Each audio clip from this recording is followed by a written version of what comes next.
طاہر خلیل سندھو صاحب، پھر کیا خیال ہے کہ اگر یہ ترمیم کل آتی ہے اور منظور بھی ہو جاتی ہے، جیسے جاوید عباسی صاحب کہہ رہے ہیں کہ یہ جوڈیشری کے اوپر بہت بڑا اٹیک ہے، تو آپ بھی سمجھتے ہیں کہ جوڈیشری کی طرف سے کوئی ری ایکشن، کوئی رد عمل نہیں آئے گا یا پھر کوئی مزاحمت آ سکتی ہے؟ عباسی صاحب میرے لیے بہت ہی قابل احترام ہے، اور یہ کیس جو آپ ابھی نے مثال دی ہے، سجاد علی شاہ الجہاد ٹرسٹ کیس تھا، اور ان کا اپنا 7واں نمبر تھا، انہوں نے اور محترمہ بینظیر بھٹو شہید نے ان کو 7ویں نمبر سے نکال کر پہلے نمبر پہ لے آئی تھی، اور انہوں نے اس میں اس پہ اپنا سینیئرٹی کا جو کالم ہے یہ شامل کیا تھا، لیکن کانسٹیٹیوشنل میں یہ ایسی بات نہیں تھی، تو اس وجہ سے پھر ان کو جانا پڑا۔ نمبر 1، عباسی صاحب جانتے ہوں گے کہ یہ جو امریکہ ہے، امریکہ میں بھی جو ریسنٹ چیف جسٹس بنا ہے وہ ڈائریکٹ چیف جسٹس آیا اور تا حیات رہے گا۔ اسی طرح انڈیا کے کانسٹیٹیوشن میں کہیں پہ بھی یہ نہیں لکھا کہ جو سینئر ترین جج ہے اس کو چیف جسٹس بنایا جائے۔ نمبر 2، جو جاوید صاحب نے اپنا محمد صاحب نے بات کی، میرے لیے بہت احترام ہے، لیکن یہ باندھ لفافہ محمد صاحب وہ والا نہیں ہے 190 ملین پاؤنڈ والا، جو وہ جو کیا تھا آپ کا اپنا آیا تھا، کیا اس کو مجھے نام بھول گیا، جو اس نے کیبنٹ سے منظور کروا لی، شہزاد اکبر کیبنٹ سے منظور کروا لیا تھا، سوال ہی پیدا نہیں ہوتا۔ یہ کل کیبنٹ میں بات ہوگی، پہلے کیبنٹ دیکھے گی اس مسودے کو، اس کے بعد یہ قومی اسمبلی میں پیش ہوگا، اور اس کے بعد یہ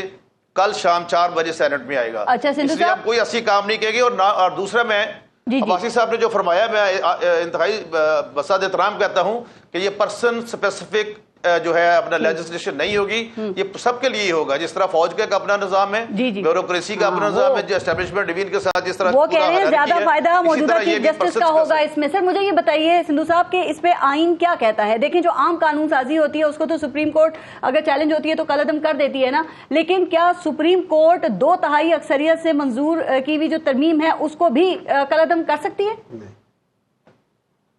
جی، میں آئین یہ کہتا ہے اس میں بیسیکلی تو لکھا ہے 187 میں کہ کمپلیٹ جسٹس، اور complete justice does not mean کہ آپ کسی ایک پارٹی کے حق میں فیصلہ دے دیں کہ آپ نے 15 جو ورکنگ ڈیز ہے اس میں اپنا سرٹیفکیٹ جمع کروانا ہے، اور کتنی دیر ہوگی کہ ابھی تک تفصیلاً جو ججمنٹ ہے میں مجبور تو نہیں کر سکتا، میرے لیے بہت قابل احترام ہے ججز، لیکن ابھی تک فائنل ججمنٹ نہیں آئی، اور اس سے پہلے ریمارکس اور آ رہے ہیں، اور دوسرا کہ اپنا آج ایک پیج کا فیصلہ آ گیا جس کے الیکشن کمیشن نے کہا کہ ہم بھی ایک آئینی دار ہیں۔ چیلنج تو ہوگی نا؟ جی، تو یہ 2/3 اکثریت کا فیصلہ دیکھیے، سپریم کورٹ جو ہے بیسیکلی جو سپریم کورٹ جو ہے نا جی، کانسٹیٹیوشن پاکستان جو ہے، اس میں کسی جگہ پہ بھی کوئی ایسا جو آرٹیکل ہے وہ یہ نہیں کہتا کہ تشریح کا، ہاں یہ ضرور کہتا ہے کہ اس کی وضاحت کی جائے، اگر کوئی چیز مبہم رہ گئی ہے تو اس کی وضاحت کی جائے۔ سر ایک بات سنیے گا، والا معاملہ نہیں، رائٹ، یہ انڈین پارلیمنٹ نے 2014 میں عدلیہ سے متعلق کچھ آئینی ترامیم کی تھی، اور پھر یہ ایک نیشنل جوڈیشل اپوائنٹمنٹ کمیشن بھی قائم کیا تھا اس پہ، اور پھر وہاں کی جو سپریم کورٹ ہے اس نے 2015 میں یہ جو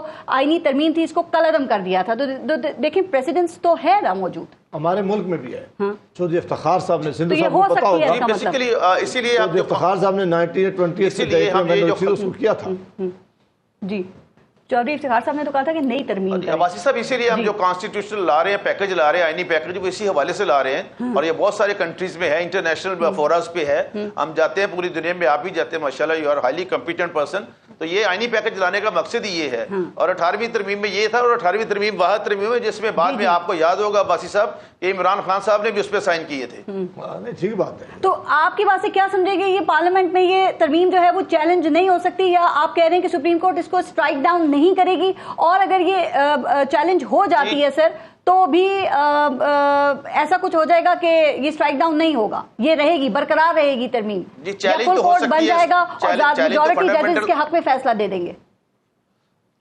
جی پارس، چیلنج تو ہو سکتی ہے، ان فنڈامنٹل رائٹ ہے چیلنج کرنا، لیکن یہ میں نہیں کہہ سکتا اس بارے میں کہ what will be the decision and what will be the conscience of the honorable judges of the Supreme Court، کہ اس کو اسٹرائک ڈاؤن کرتے ہیں یا ان لمنی خارج کر دیتے ہیں، it depends on the honorable judges۔ آپ نے وہ سپریم کورٹ میں ججز کی تعداد میں اضافے کا بھی تو منصوبہ بنایا ہوا ہے نا، وہ بھی تو پلان ہے آپ کا، اور وہ ایک بل وہ بھی لے کر آئے ہیں۔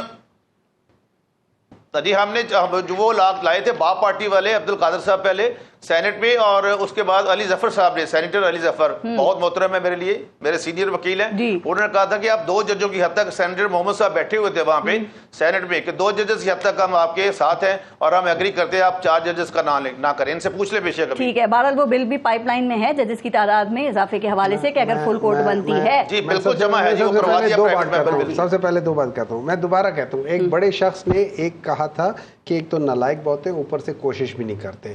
میں ایک چیز ہوتی ہے، ایک منٹ طاہر صاحب، میں ود ڈیو ریسپیکٹ، ایک چیز ہوتی ہے اسے کہتے ہیں طنز. علی ظفر صاحب نے کہا تھا، آپ نے جب 7 ججز کا کہا تھا، علی ظفر نے تنزیہ کہا تھا کہ اگر 1-2 ہوتے تو شاید ہم مان بھی لیتے. Do you understand what I'm saying? لیکن یہ تو 7 ہے. اب آپ سمجھ آ رہی ہے کیا کریں؟ لیکن یہ لوگ خوش ہو گئے جی، انہوں نے کہا 2 ہو گئے جی.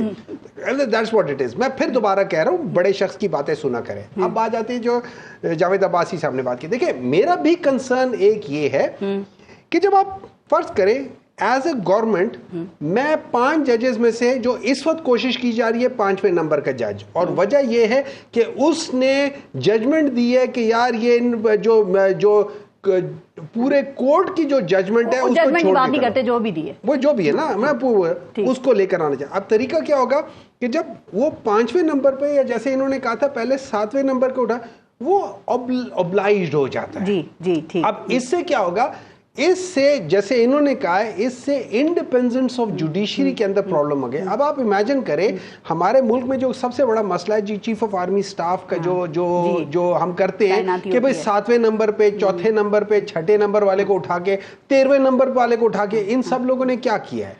جب آپ نے علی کلی کو نہیں بنایا، آپ نے مشرف کو بنایا، اس نے کیا کیا ہے؟ جب آپ نے اس کو ضیاء الحق کو لے کر آئے تو کیا کیا؟ کمیٹی بن جاتی ہے اور اس میں حکومت اور اپوزیشن کے دونوں لوگ ہوتے ہیں، نہیں ہونا چاہیے. دیکھیں میری بات سنیں، آپ نے کرنا ہے نا، پرنسپل کرنا ہے، آپ ججز کی چھانٹی کریں at the level of High Court. اس کے بعد ایک دفعہ وہ جب سپریم کورٹ میں چلے جائیں نا، اب اس کے بعد جو سینئر موسٹ جا رہا ہے وہ اس لحاظ سے جائے، تاکہ سپریم کورٹ کے اندر ان کو یہ نہ ہو کہ میں کسی سے بینیفٹ لے کے اپنے آپ کو آگے کروا لوں. ہائی کورٹ میں ججز کی تعیناتی کا طریقہ کار درست ہے، ٹھیک ہے، اس میں بھی آپ ادھر آپ فلٹر لگائیں، جس طریقے سے آپ ان کو لے کر آتے ہیں، یہ تعیناتی کا جو طریقہ ہے اس کو فلٹر لگا لے.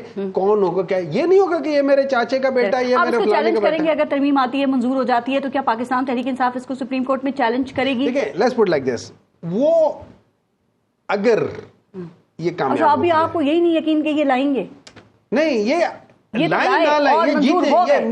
چیلنج کریں گے کہ نہیں کریں گے؟ یہ منظور نہیں ہوتی. آپ کی اس کانفیڈنس کی کیا وجہ ہے؟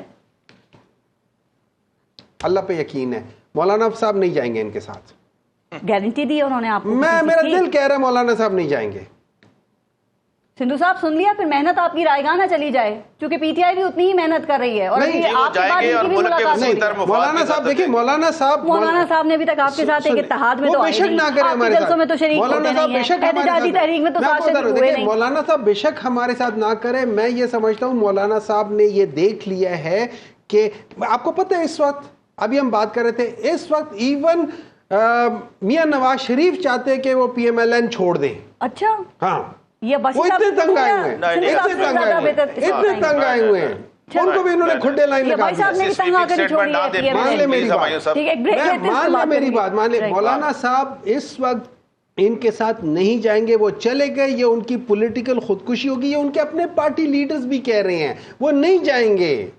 He is a very sharp man. وہ نہیں جائیں گے. کل پتہ چل جائے گا. دیکھیں بعض دفعہ ایسے ہوتا ہے، بعض دفعہ آپ اپنے شارٹ ٹرم فائدے کی بجائے لانگ ٹرم فائدے کو دیکھتے ہیں. بعض دفعہ آپ شارٹ ٹرم فائدے کو بھی دیکھ لیتے ہیں، کوئی مسئلہ نہیں ہے، پالیٹکس میں ہوتا ہے، لیکن بڑی اسمارٹ پالیٹکس بھی کرتے ہیں. That is why I am saying کہ یہ لوگ ان کے شارٹ ٹرم پالیسیز کے بیسس پہ آج ان سے لانگ ٹرم پالیسی پہ ان چاہ رہے وہ کریں، وہ نہیں کریں گے.